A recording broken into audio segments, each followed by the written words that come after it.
just down the middle class, working people, yeah. Is this like your center of the city? Yeah, it is for me, where we live here, because we only just live down the road, so this is like our centre. Yeah. Yeah. Do you have the school system? Do you know anything about them or? No, because my family lives down near London, Kent, and the other one lives near Liverpool, so I don't know much about their school. Okay, how about stuff for old people?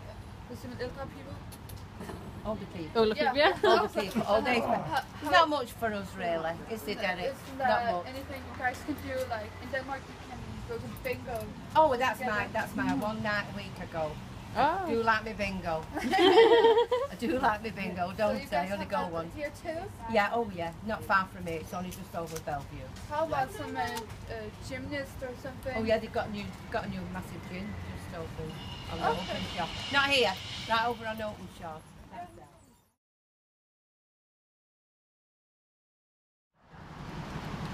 Okay, her ligger den gamle fabrik, hvor der før i tiden var arbejde, og derfor er der stadig masser af små huse, hvor fabriksarbejderne ikke engang boede, hvilket gjorde, at Düsseldorf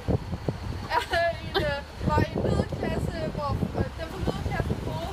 Det har stadig ikke ændret sig, udover at folk nu er begyndt at flytte væk fra byen, da fabrikken stadig ikke er her.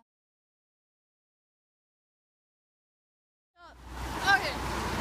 Nej, sig, vi står midt i Tyskland. Vi står midt i Tyskland. Det her, det er skolen. Så er der en svømmehal den vej. Der er et ældrecenter den vej, og diskoteket er lige